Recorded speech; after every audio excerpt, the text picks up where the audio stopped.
and welcome back to In the Works. You haven't seen me for a while because I've been working on Blade Show projects. As you know, it's coming up and it's fairly stressful to complete something that's absolutely nice and has 100% of the work that it should have. Last year I made this piece to show some of the smiths at the show.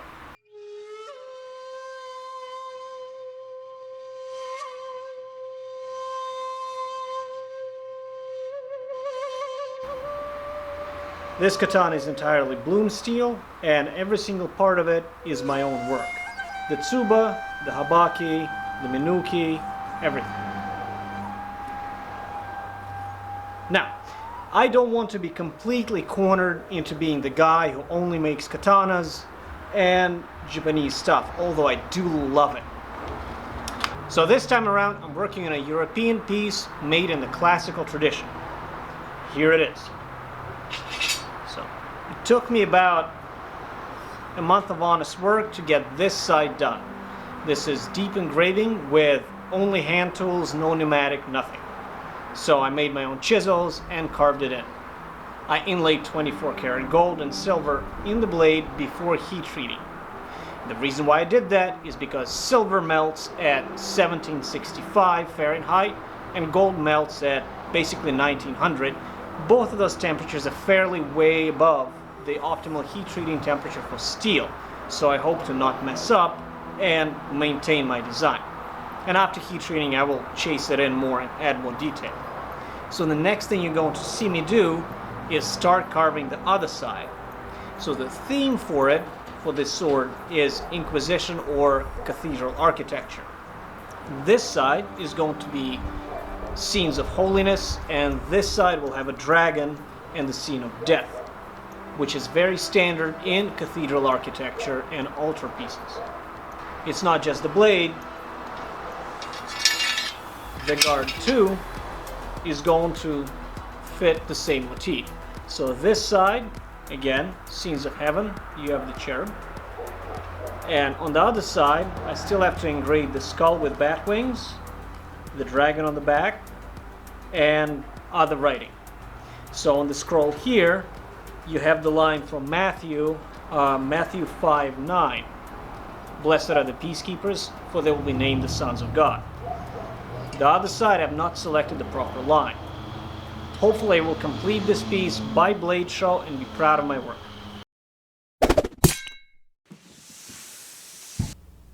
One of the key tools you'll have to acquire if you want to do this sort of work is an engraving ball. Now, I made my own. They're not expensive if you want to buy one, but it's very hard to find one the right size if you're working on a sword. So what I did, I scavenged a semi-spherical bowl from Carrie's workshop, and I filled it up with lead completely, making it very heavy.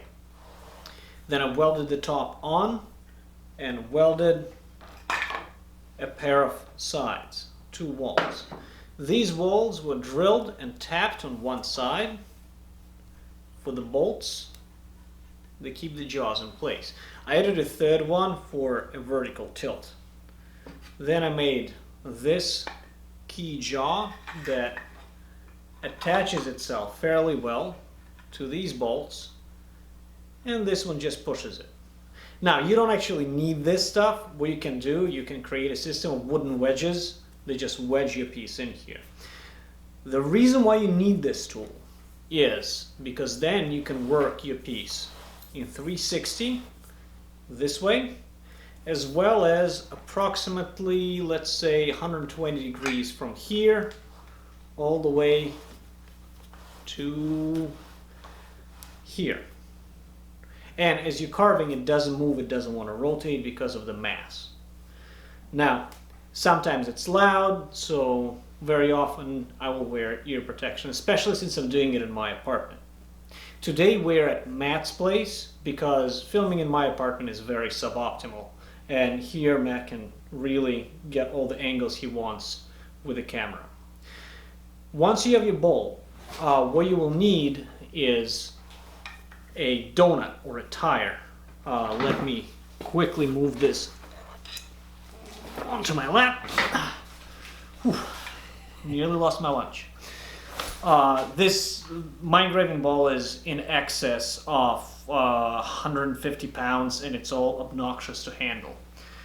The donut is a basic lawnmower tire, I think. I covered it with leather to prevent the ball from sticking too much onto it, even though, as you can see, after a while it cuts into it. Now let me put it back. Ooh, if I drop it, I will break my foot. It's very unwieldy. Now, but that's good, because what an engraving ball is a vise that moves every way you want it to, unless you want to pick it up and move it somewhere else. The next thing you need are a pair of tiny hammers. This is actually the heaviest hammer I use for engraving,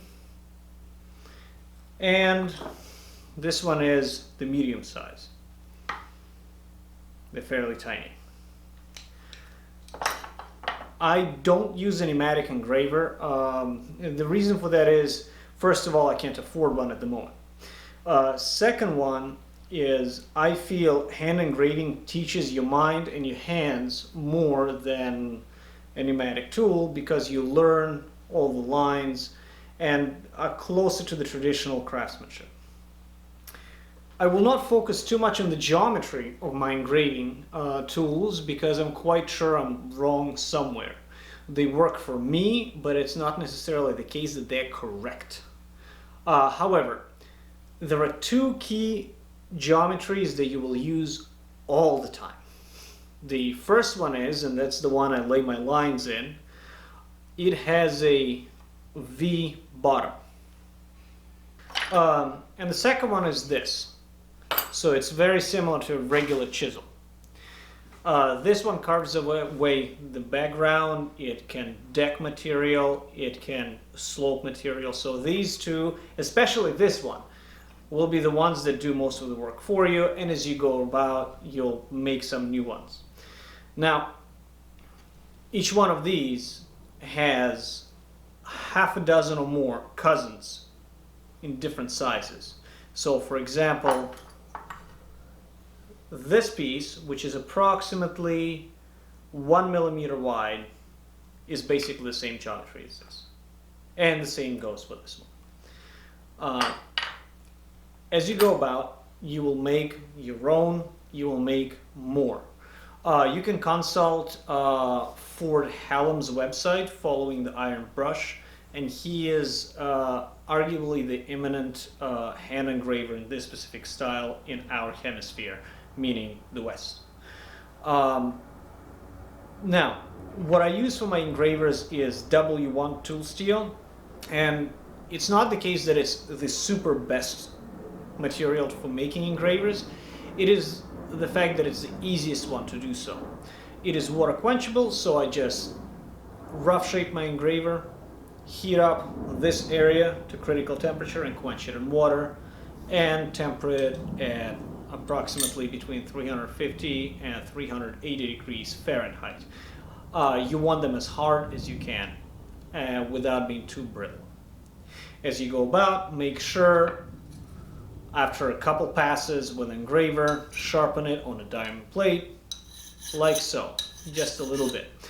That prevents your engraver from chipping, because a blunt engraver stops transferring the force into a cutting motion and rather starts being more like a blunt chisel, and the tip receives more and more percentage of stress, resulting in a chip, and a chip is bad for your end result, it's bad for your hands, sometimes it's even dangerous to your eyes, so please sharpen your engraving tools.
basic frame here. Right, now, let's do some sketching.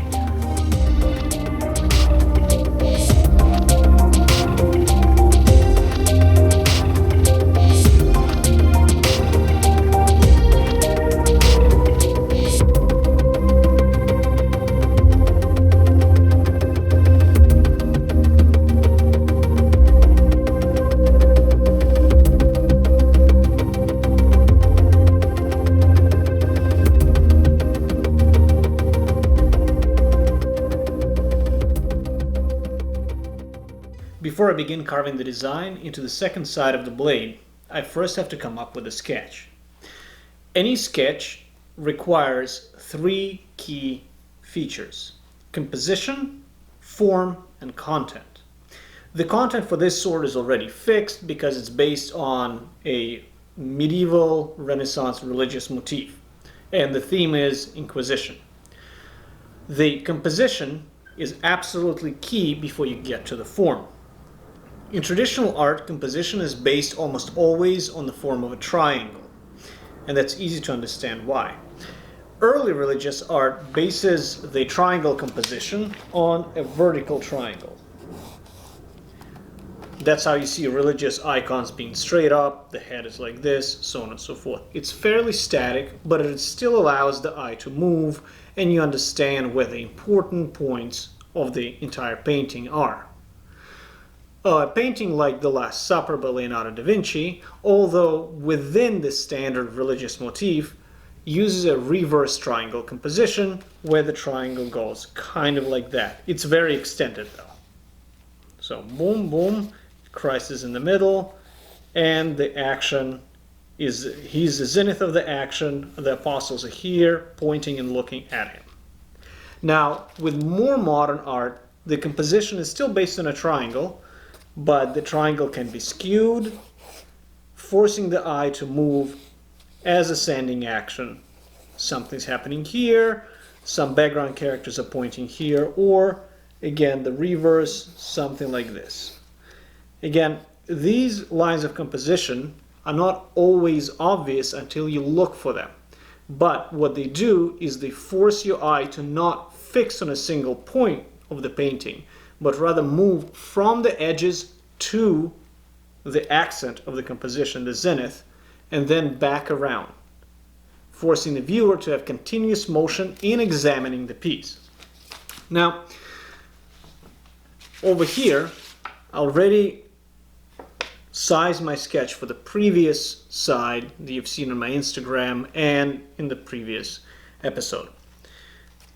This is because I usually draw things twice the intended, so 4 times the intended size, so twice the length, twice the width. It is very convenient for me because a larger surface area allows me to sketch much more detail, and then I size it back. Now, the form compared to the composition is also very important, and it allows you to remember with your mind the idea you're trying to convey. So here is a study of, for example, the medieval dragon head I'm doing for the side where I'm portraying the scenes of hell. Remember, the dragon is a symbol of evil in medieval art, usually. So, unlike the angular motion you see at first, I'm already rounding the face and trying to convey some of the suppleness, the breadth of the piece. And that is achieved through form, through curvilinear motion. That motion is achieved when you carve your thing first angularly, and then you smooth it out, smooth it out, smooth it out, and then you introduce the texture after the basic form is already carved. What I will have to do now, I will have to take this rough sketch for the side. Remember, this is just the content and the composition. Knowing my form on a sketch to the side, I will have to draw the lines here, name them A, B, and C, D, so on and so forth, and name them 1, 2, 3, 4, whatever. Make a grid, and then looking at that grid, create a frame that is this shape, but about this size, and transfer the rough idea of what I have here onto a smaller piece. That smaller piece will have to be cut out and glued on to the metal. After I glue the piece onto the metal, I will use a stippler to stipple and trace the design over, after which the smaller template is discarded and I can go back to the metal and carve it. The reason why I'm focusing on the sketches, and it takes a lot of mental energy to really properly pick the sketch, is because carving is essentially a reductive art form. Once you remove a piece of metal, especially in a sword, you can't put it back, or it's very hard to do so. So any mistake can be disastrous. So I make a sketch, and then it looks great. The sketch can look absolutely beautiful. I step aside, have dinner, come back, and oh, there's a problem. And the problem is, often enough, a sketch looks fantastic because it's been drawn by hand with a pencil or a pen, and the careless cross-hatching introduces motion and breath to it, so it looks alive. It looks dynamic. But once you consider that I'm not going to have those careless sketches, careless lines in the final piece, you realize that the final result will be fairly static, and you don't really want that unless you're going for it. Usually it's very disconcerting to the eye and looks boring. So I go back, and usually I made a mistake. And the mistake that explains it is either in the composition or the intended form. It's usually the composition, though. In most cases, I spent about 2 or 3 days thinking about my final sketch. So I produce a lot of scrap paper, draw the head this way, this way, this way, so on and so forth, until I complete the intended idea. That is fairly mentally straining. In fact, it's more mentally straining than forging. It is more mentally straining than the early stages of engraving, where you're doing most of the rough work. So if you're interested in pursuing this art form, I recommend taking classes that focus on classical training, not modern art training, but classical training, classical sketches, the way artists like Leonardo, Bernini would have learned. So let's get to the sizing.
Artists and architects, often enough in the medieval and Renaissance era, introduced errors, mistakes, and codes into their sketches. For example, Leonardo da Vinci wrote with his left hand using a mirror to codify all his research as well as plans for sculptures.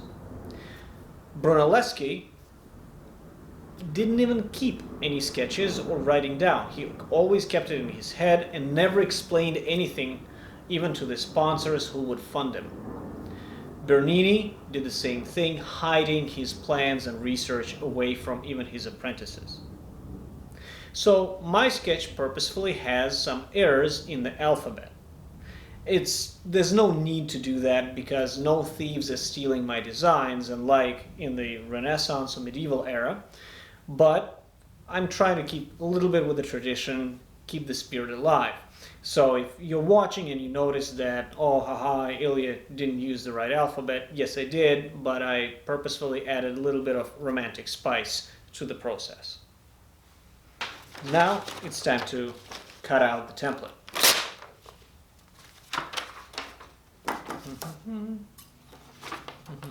You don't need a close-up, right? I'm just cutting it out.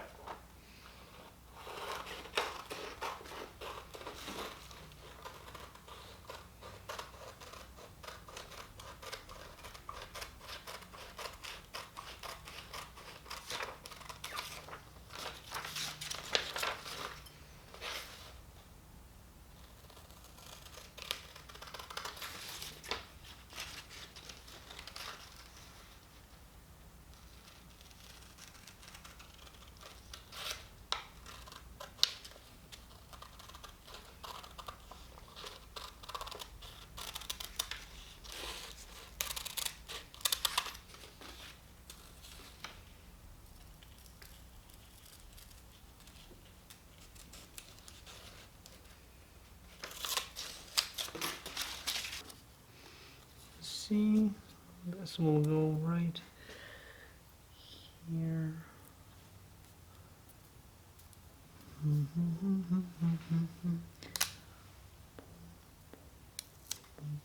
So it doesn't move.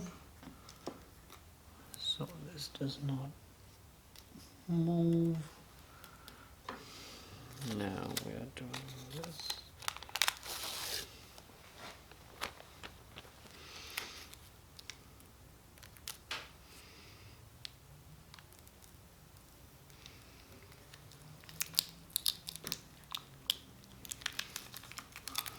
That's what happens when you have old Scotch tape. This Scotch tape is probably 5 years old. Okay. It's also packing tape, not Scotch tape. Okay. Okay.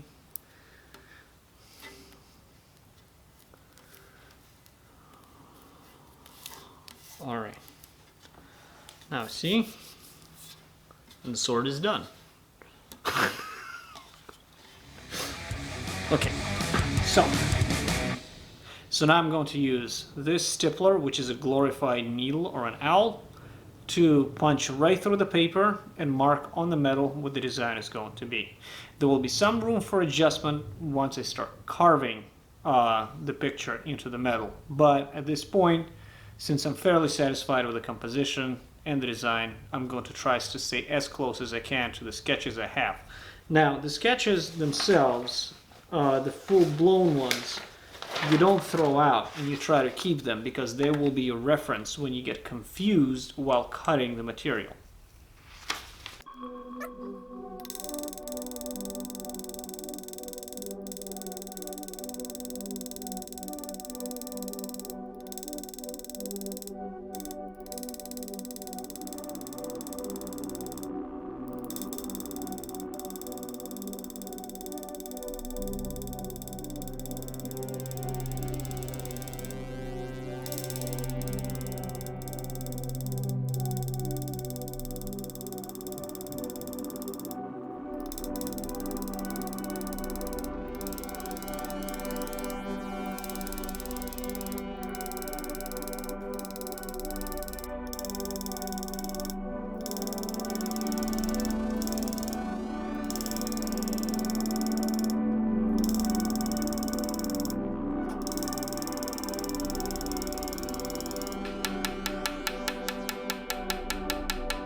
traced.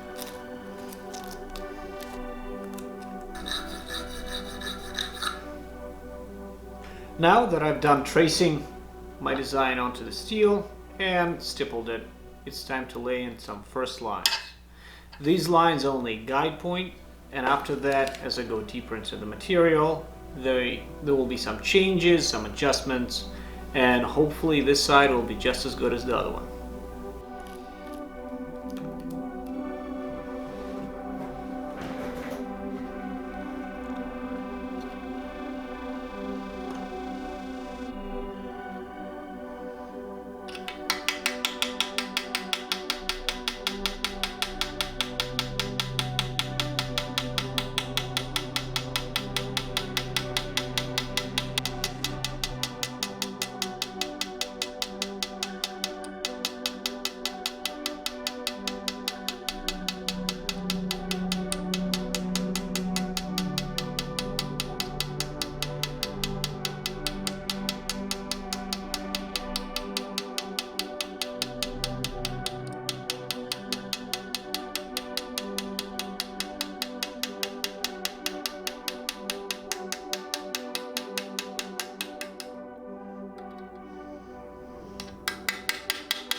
Okay.